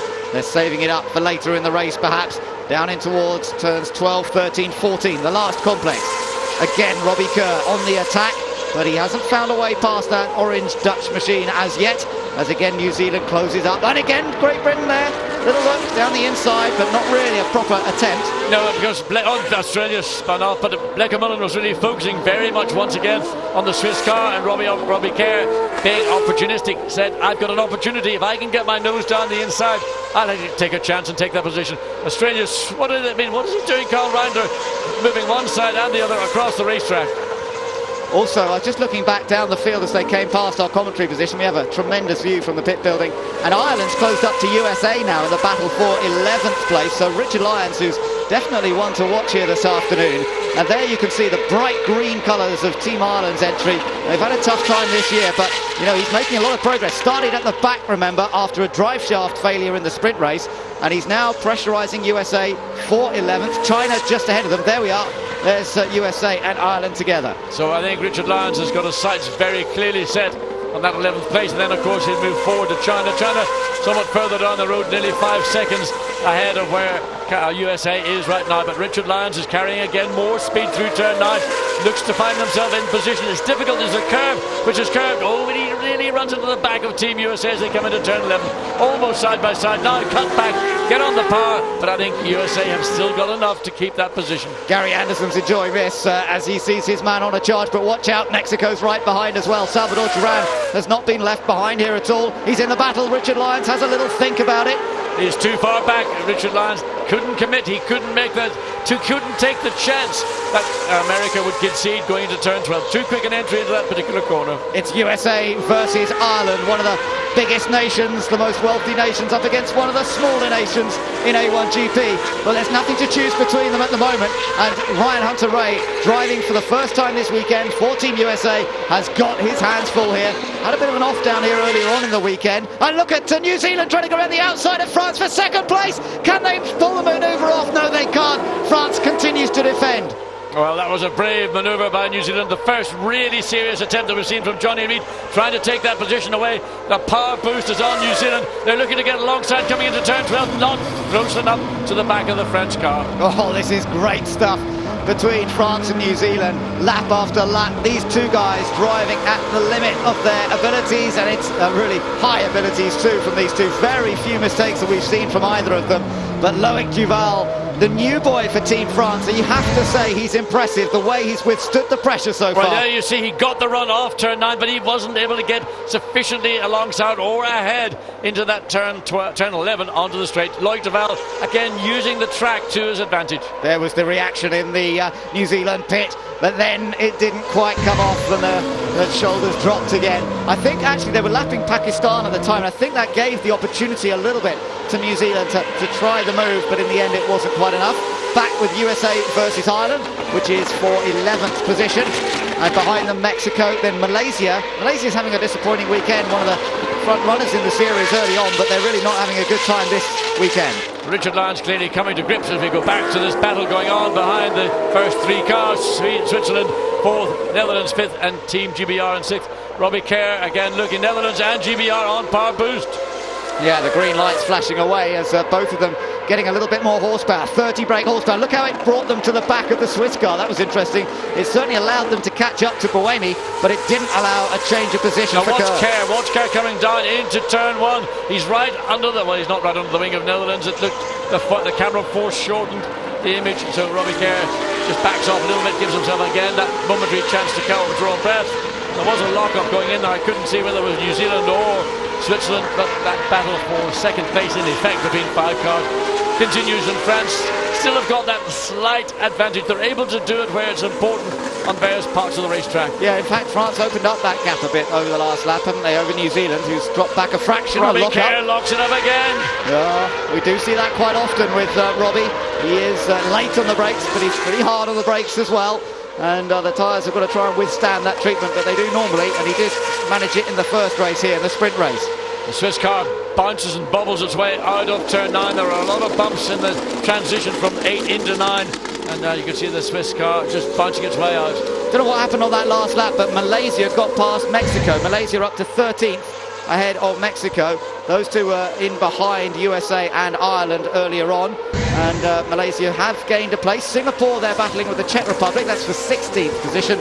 Christian Murchison driving for Singapore, Thomas Enger for the Czech Republic, and they're having their own fun little dice, but unfortunately somewhat out of the points. Indeed, unfortunately for both, particularly for Thomas Enger, a man who's already won an A1GP in the second series in the Czech Republic. Well, look, the speed that one can carry through the corner, running right under the rear of their car, so not a lot Thomas Enger can do. You get too close in that corner, turn 9, it's very, very difficult to maintain the momentum as you lose a little bit of that aerodynamic grip in the front of the car. To overtake here at Taupo, you've really got to plan your move. He's on the power boost, is Thomas Enger, trying to get that extra horsepower. Is he going to make a lunge down the inside? He's not quite close. He might be close enough. No, he wasn't. But he had a look at it. He thought, well, I'm sure my nose, I might unsettle. He has unsettled Christian Murchison. Now, can he make a dive down the inside? He's got the drive off. Turn 14. It's a question of whether he's got the momentum. Slip down the inside now, Thomas Enger. Well. Nearly. That was good driving by both. Murchison did just enough there, despite a mistake in the penultimate corner. Oh, but again, a little slide there. Thomas Enger knows that there's a chance to nip through if he can just time it right. And in the meantime, the battle that's going on for that second place, Netherlands are back on the power boost button as they come down the straight. Netherlands right under the rear wing of the Swiss car. Yeah, the Swiss car I saw made a little mistake last lap around. I was watching from our vantage point. Here comes the Netherlands on Switzerland, but again, not really a proper full attempt. Oof. And we're back with the Czech car, and that was the Singapore machine cutting across. There wasn't much gratitude given there. Christian Murchison really slammed across the front of the Czech car, and again, Czech car had to check the throttle to not overrun the corner. Well, Murchison desperate not to make a mistake here and stay ahead of the Czech car. Remember, Murchison's been out of racing for a couple of years, so he's managed to rub the rust off, I think, pretty effectively in the last couple of meetings. But he's got one of the most experienced and feisty competitors in Thomas Enger right behind him as they come back into the corner where he made a mistake. He's much more cautious this time. Yes, a lot slower too. You can see the difference in speed between Czech Republic and Singapore. But of course, it's on the exit of the corner where Singapore is able to take advantage of being the lead car. They get to accelerate sooner. A side by side, Great Britain and the Netherlands. But no, had to fall back. That was up at turn 11. So close, but again, you get on the outside there and you're less grip because you're off the normal racing line. The tyres get dirty. He's going to have another go, though, surely. Down into turn 12. Netherlands protects. Robbie Kerr's going to try and go around the outside. Are they going to make the corner? Robbie runs on the grass, and Jeroen Bleekemolen did well to slow the car down. Yes, and Robbie Kerr really overran the corner, put himself into the dirty part of the racetrack. That'll take the best part of a lap for him to clean the set of tyres up. He go back to this battle that's been going on now for how many laps? Singapore, 16th position. Czech Republic, 17th. This is what A1GP is about. You've got battles between nations all the way through, whether it's up front or further down, as you say, for 16th place here. Australia's a bit further up the road ahead of these two, but Thomas Enger's just trying every line he can think of, and he knows a few. to get past Murchison, but Murchison's having nothing of it. Again, this is a good opportunity here for Enger. Surely he's going to try something down the inside, but Murchison covers that inside line. Well, you're allowed to make one blocking manoeuvre, and that's it. Once you've done that, lock up, and Singapore has gone grass cutting, comes back on the track, avoids collision with the Czech Republic. It was inevitable it was going to happen. You could see once that Singapore was making those moves down the straight that Thomas Enger had it all done. Yeah, that was great stuff by the Czech Republic, by Thomas Enger, and kept us thoroughly entertained. Well done to Singapore for defending the position. Here we go, how he did it. Yeah, just too quick into the corner. Enger much more experienced, able to judge where he needed to be on the racetrack. Singapore down the grass, down the bank, keeps the car in one piece, but ultimately loses the position. Here the battle with Ireland been pressurised by just under half a second from Malaysia. Let's just remind you, Germany continue to lead with 16 laps to go. Their advantage up to 12.7 seconds now over France in second, New Zealand in third, Switzerland is fourth, Netherlands fifth ahead of Great Britain, Canada in a lonely seventh, then it's India 8th, Italy 9th, China 10th, the USA versus Ireland for 11th. There you're watching that with Malaysia having closed up to that group, 13th, Mexico 14th, Australia 15th, now it's the Czech Republic 16th, Singapore 17th, South Africa behind them in 18th, then it's Brazil, Lebanon, Pakistan, and those are all the runners. Indonesia went out earlier on. So pressure now to Ireland from Malaysia. Richard Lyons has been applying a lot of pressure to Ryan Hunter-Reay for Team USA. So he now has got to watch his mirrors. He can't just relax and think, I'll take my chances with the USA. I've got to protect myself as well as prepare myself. Looking forward to see an error coming from Ryan Hunter-Reay or an opportunity maybe with a lap car coming up. Frustration for all these guys though, because they're just outside the points. They need to close up on Team China, but they're not very close. I think that's Pakistan they're about to lap here. So that's what Ryan Hunter-Reay has to deal with. This might just present an opportunity to Richard Lyons, although Lyons is not as close as he was a lap or two ago. But it is an opportunity, and of course we know with Pakistan, when they've seen them being overtaken by faster cars even in practice sessions, it's easy to let one car go through, but look, it's uncertainty. There's the situation. Pakistan stays wide, finally acknowledges that there are quicker cars coming through. Has that given Richard Lyons an advantage? No, I don't think so, but it might have given Malaysia an advantage. They're the one that's going to pick up the best two of all three cars. Yeah, Alex Young in the yellow car. Again, not quite close enough to the back of the Irish car, but it has allowed them all to concertina together somewhat. And Ryan Hunter-Reay's hard work of the last couple of laps to eke out an advantage has been negated as he crosses the line. 15 laps to go then in this feature race at Taupo, and it's still Germany leading. Ireland desperate to score some points. They've only scored 1 point this year so far, and they're 2 positions out of doing it once again here at Taupo. But well, Malaysia, the pressure coming in. There it goes. He's through. Whether that's a problem for Richard Lyons. We've seen Mexico, I believe it is, going grass cutting, going out of turn 2, suddenly way miles off track. I don't know where he thinks he's going. Certainly it looks like Rallycross rather than A1GP. That is worrying for Ireland. What is going on? Because that looked too easy. Yeah, but he's slowing down. There's a problem. You can see suddenly something again has gone wrong for Ireland, because all of a sudden Team Malaysia, Alex Young, were all over Ireland like a rash, and Ireland have dropped right back now, having been overtaken. Here's that situation. Look how close. Look, almost touches the rear of the car, pulls out, and Ireland clearly has got a problem. Yeah, so again, the Gremlins hitting Team Ireland. Malaysia happy about it because Alex Young's moved up a position into 12. And there we see also there's a puncture possibly somewhere for the Mexican car. It doesn't look like it's something maybe in the suspension's broken, because the car clearly is not riding. Is it left? It's a left front puncture. Yeah, he went off, as you say, just in front of our position here across the grass. Yeah, and he went off in the right-hand corner. The left front tire is punctured. That explains why he went off track. So, new surface here at Taupo, of course. I wonder if that is an indicator. It may be, though, that he ran over some debris earlier on in the race. There was some around, and that may well have caused the puncture. So Mexico's miserable weekend continues, I'm afraid.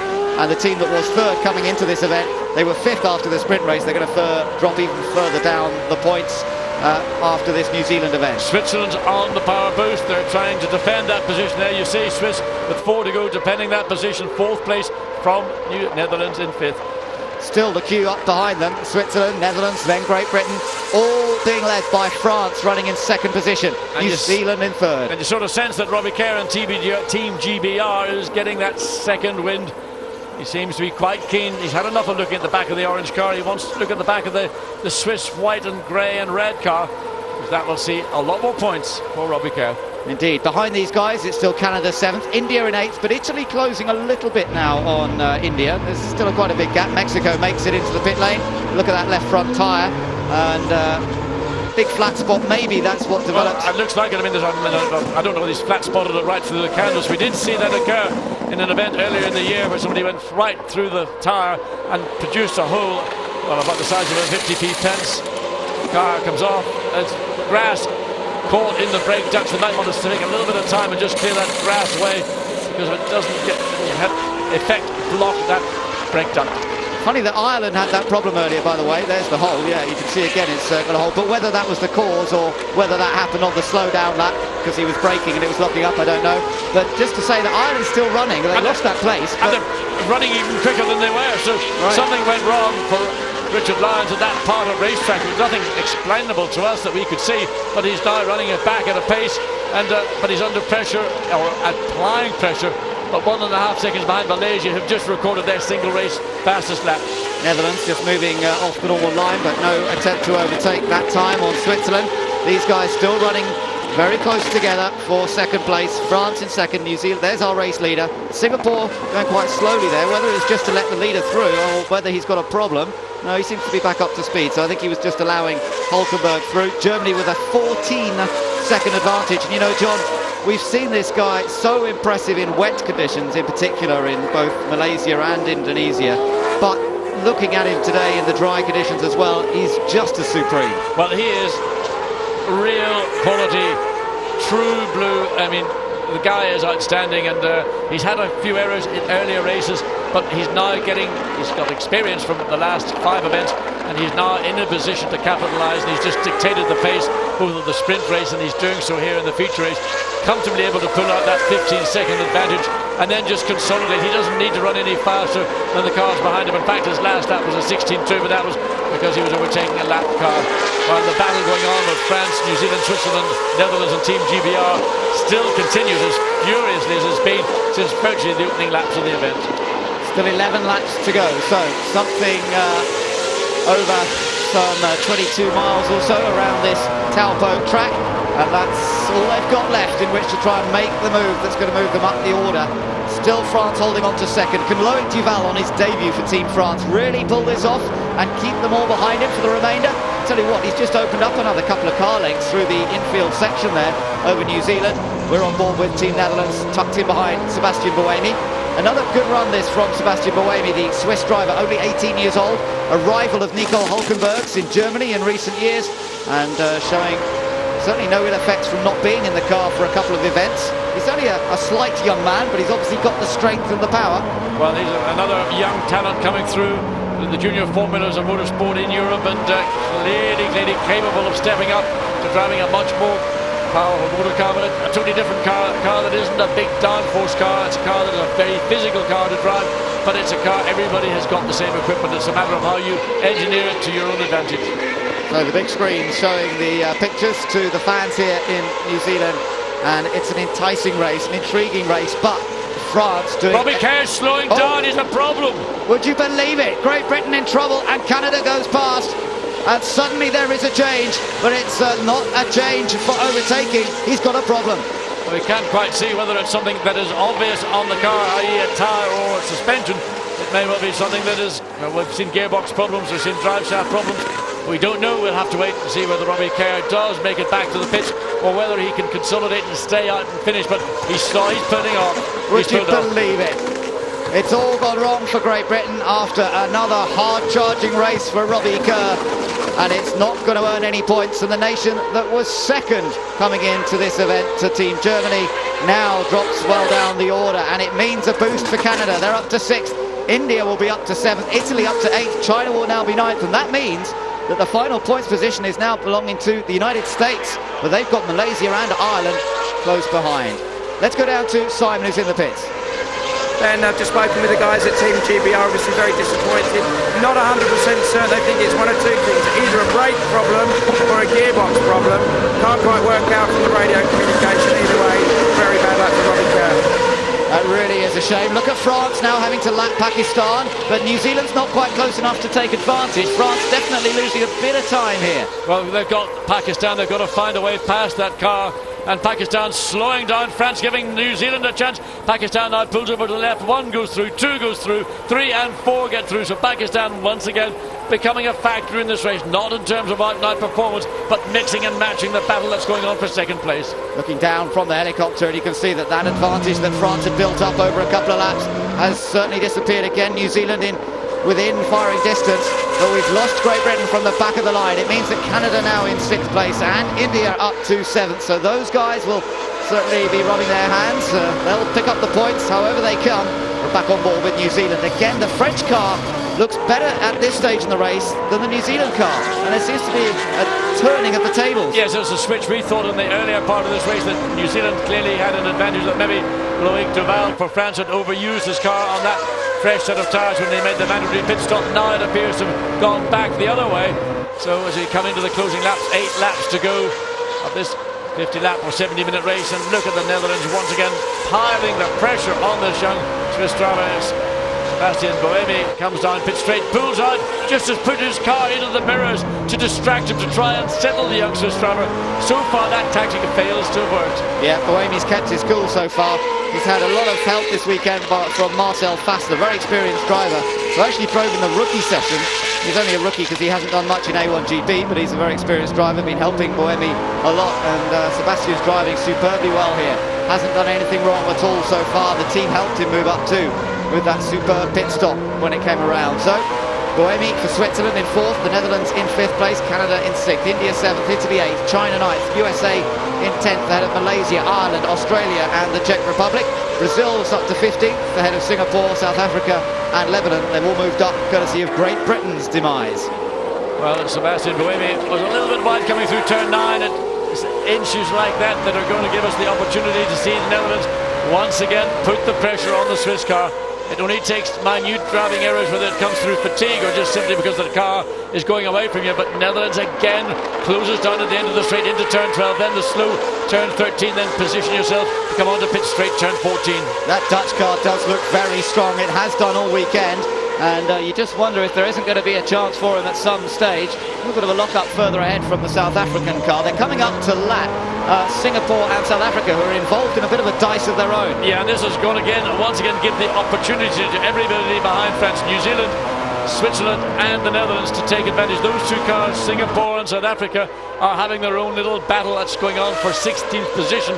They may not be aware as South Africa tries, it gets alongside. Almost, well, it did get alongside mid-corner, but Singapore gets the advantage once again.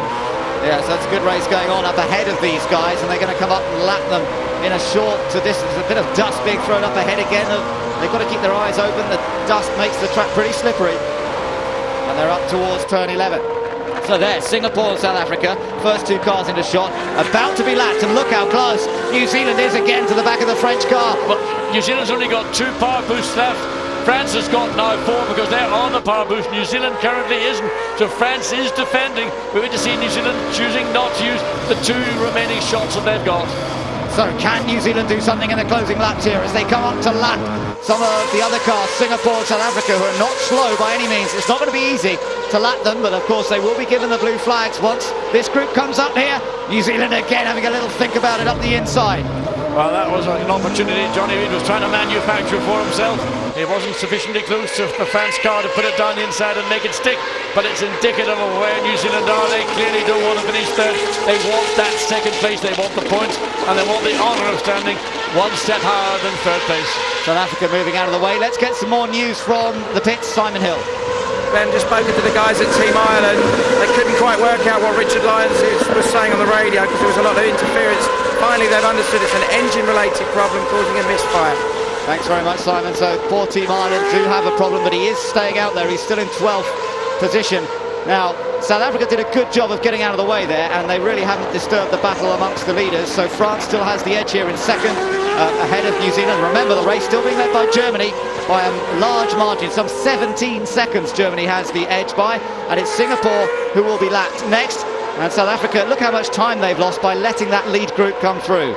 So it is important for Singapore not to hold up this battle. South Africa did the right thing. They let the field go through. South Africa sacrificed race position to enable the leading cars to get through, and of course he's lost a process of 5 seconds. Now, running in a rather lonely 7th, he's been a bit lonely all race long, but this is extremely significant. Team India, Narain Karthikeyan is in the points. This is the second season of A1GP. India has done virtually all the races, not all of them, they did miss a couple. But, oh, and New Zealand! Passed, has he got past? Has he? I think that might be overtaking the Singapore car. Yeah, I think it was just getting past Singapore, so we'll have a look. I think he's still in behind France. These two still racing hard yet. Yes, it was Singapore. So France thought for a moment he might have had a chance to get alongside, but not quite. It's still France second, New Zealand third, Singapore getting out of the way. Look at Canada. A bit closer now to the back of this group. Yeah, and Canada in slightly more awkward position. They couldn't get the momentum, the run behind the other two cars to get past. So James Hinchcliffe got to find a way to get past Singapore coming up. He's not done it one way, he's done it now up the inside. Singapore concedes turn 11 to Canada. Canada joining into this battle. Currently raging really is now about, I suppose, well, still really is second place, but France has pulled out its best part of half a second now from New Zealand, and Switzerland that little bit further back, still under pressure from the Netherlands. Well, there's no change, but it's still very intriguing, this battle for second. Oh, Singapore ended up on the grass down that turn 12 there, I just noticed, glancing out of my window. Now, back with Italy, I was talking about how significant this is, John, because this could be India's first ever points in A1GP. Well, there'll be a lot of very happy Indians when Ireland has spun of how bad can it get. Richard Lyons, the car spun off. He's been struggling with an intermittent engine misfire cutout, and he's spun off track. So Richard Lyons looks like his race is over. So that's a big shame for Team Ireland. Let's see what happened here. Yeah, just the back end gets away one way and the other, then it just goes another time. What's the rear suspension? He's broken the rear suspension. Whether that broke as a consequence or it was the fact that he went off in the first place. But that's the problem with the dip on that part of the track. Yeah, so unfortunately that very much is the end of the day for him. There's no way he's going to come back from that one. Canada, James Hinchcliffe here running in a solid 6th place. Has caught up a bit to the back of the Netherlands car, but not in a position to threaten. 4 laps to go. Germany still with a massive advantage of 19 seconds. Still no safety car interventions in this race. It's been run in glorious conditions. The fans have been enjoying an intriguing battle, but not what they wanted to see, which is New Zealand managing to get past Team France. New Zealand in 3rd place, still very valuable points going the way of the host nation here if they stay where they are. But of course Germany will continue to open up their advantage in the points table. Switzerland still having a little think about it behind New Zealand, then the Netherlands, and Canada right behind. Coming up through to the early stages of the lap, turns 2 and 3. There's our race leader, and once again the Incredible Hulk has been supreme. There's been no one to touch him really today. And you know, at this point in the race he's 19 seconds ahead of the field, but he's running slower than those cars running in the top 5, 6 places that are behind him. Such is the advantage that he has built up. The team are saying, take it easy, we've got 3 laps to go, you don't have to run at the pace you're running at before. You've got this race in your pocket, just drive carefully, make no mistakes, don't go too slow, you might lose your concentration.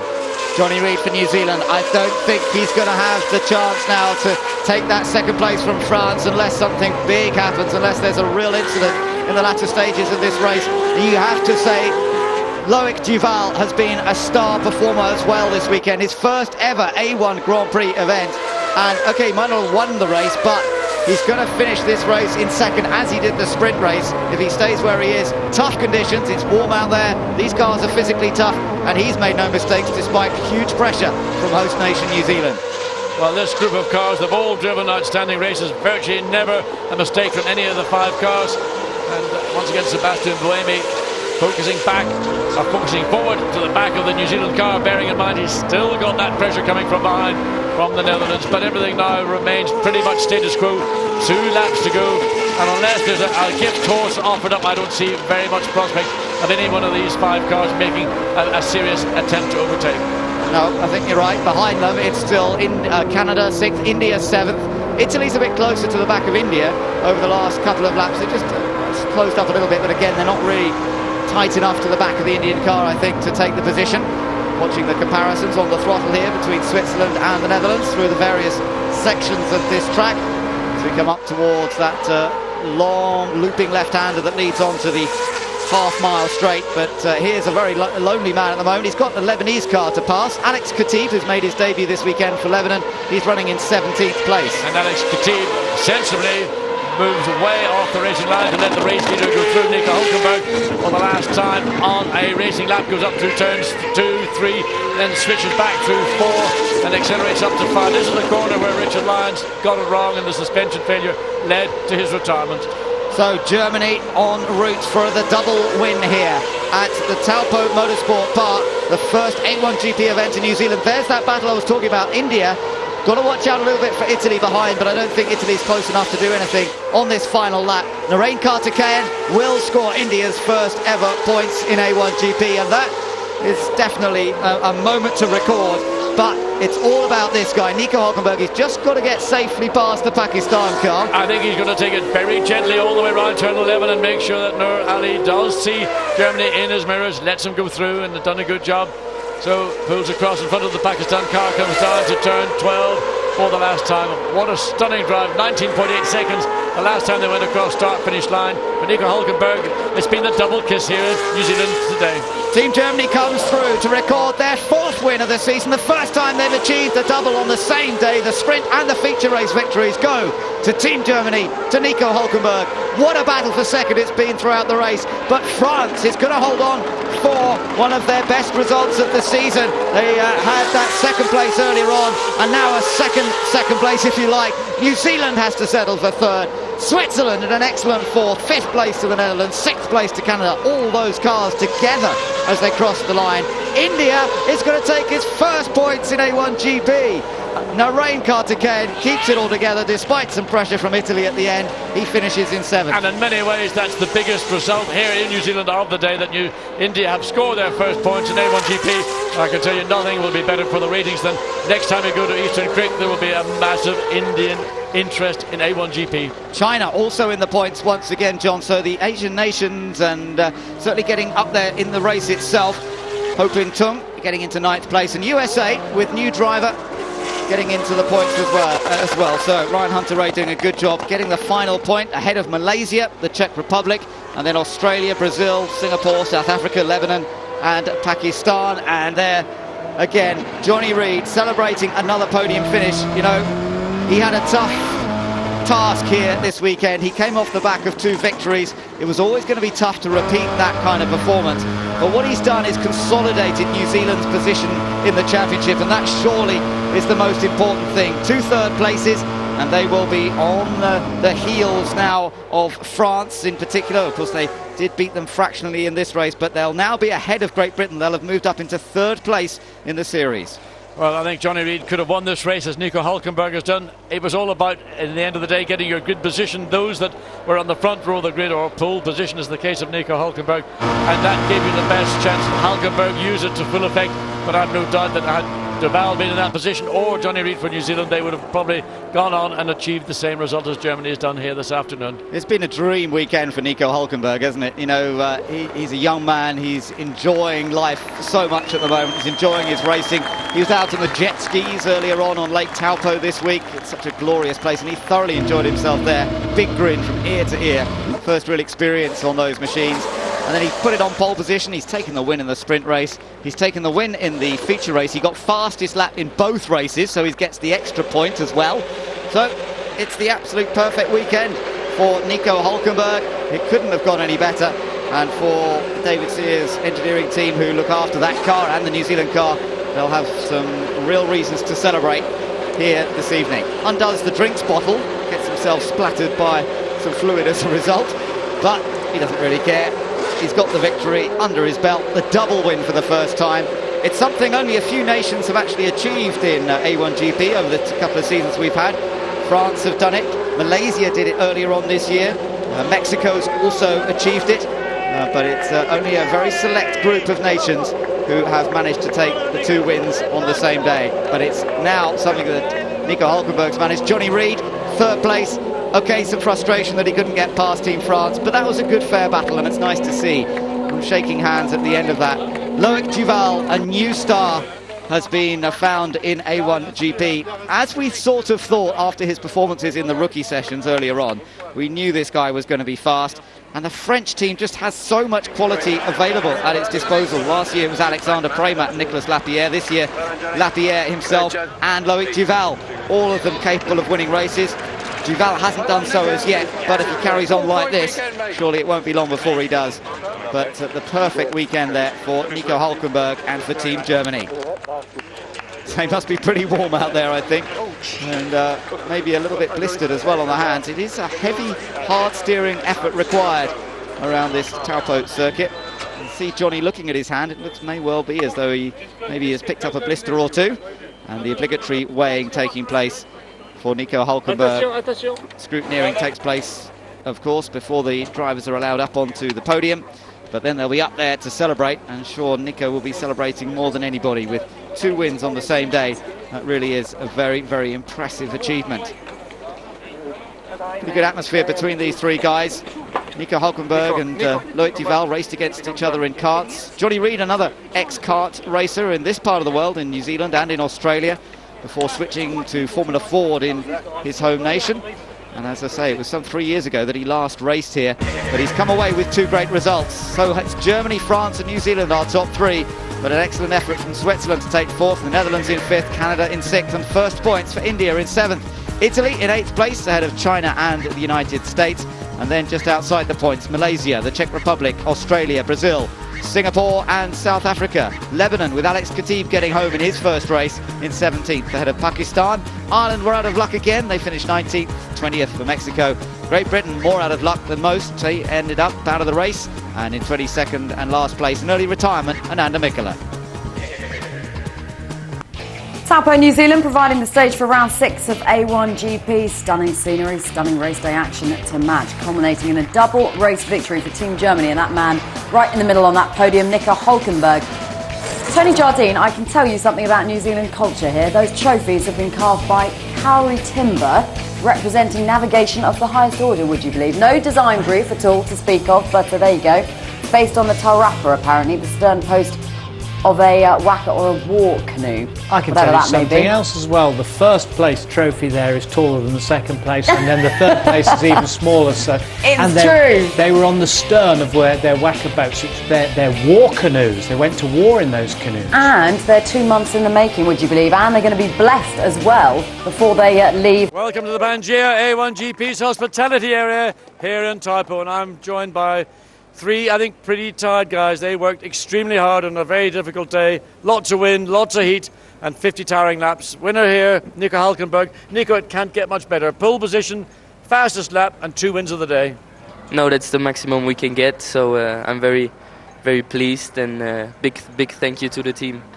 Well, Nico, it's been a fantastic weekend for you. The only downside was you didn't win the jet ski boat race. No, I wasn't so good at it. I was 9 seconds off the pace, but yeah, he had worked better. But you won what's important. You won the 2 races today. Congratulations. Loic Duval for France, you drove a stunning race again. But it seemed to me that any one of the 3 drivers up here today could have won this race had you started in pole position. You put Germany under pressure in the early part of the feature race, but you weren't able to make a pass.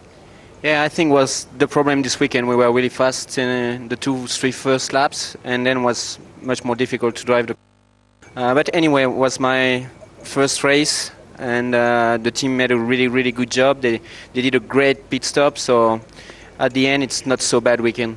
Early in the feature race, you were able to run up really close to Nico in the first 4 or 5 laps, but then once he got underway, there wasn't much more you could do. Yeah, for sure. He was just faster than me, but now it's my first experience with the team during the race, and I think we can improve the car. So now we will see for the next race. Well done, Nico. Next time, next time you've got to be in pole position. 3rd place, Johnny Reid, the star here in New Zealand. You worked hard all weekend. You got 2 third positions. I believe if any one of you 3 drivers started in pole position today, any one of you would have won this race. Do you think that's true? Yeah, definitely. The mistake in qualifying 3 cost me the wins this weekend, definitely. I gave it my all today, and my only problem with the car was the aerodynamic grip, just following Loic the whole race, and I really struggled. The tyres went off a lot quicker than I would have liked. Well, there are a number of occasions where we thought you were really right under the rear wing of Team France's car. We thought you might get it done, particularly coming down the straight. You're on power boost, but never got quite close enough. Yeah, there was a couple of times I got really close and almost got around the outside, but there's just no grip on the high line, so yeah, it was a tough race physically for us all, and I'm happy with 3rd place. Well, New Zealand's been... Thanks, John. The championship at the moment then shaping up nicely like this. Germany extending their lead by 9 points. France 46 points on the table. New Zealand 43. Great Britain just a few further back on 36 points. It's pretty tight though up at the top of that championship table.